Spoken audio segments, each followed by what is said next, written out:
Mislim, da je to pozitivni signal, da je prišlo do takšnega srečanja, ne nazadnje smo sosednji države.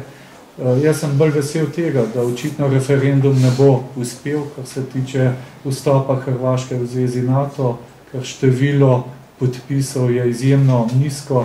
kar pa kaže na to, da smo državljanke in državljani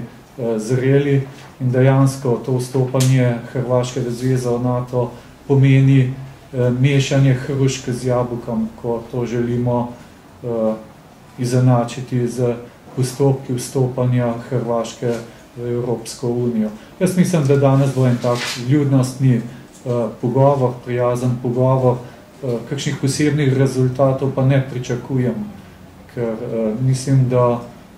se bo ponovno ta razprava odprla tisti trenutek, ko bomo se zopet pogovarjali o vstopanju Hrvaške v Evropsko unijo. Upam, da danes to srečanje bo tudi pripomoglo k temu, da se vzpostavi nek dialog v zvezi z reševanjem problemov, ki so povezani z vstopanjem Hrvaške v Evropsko unijo.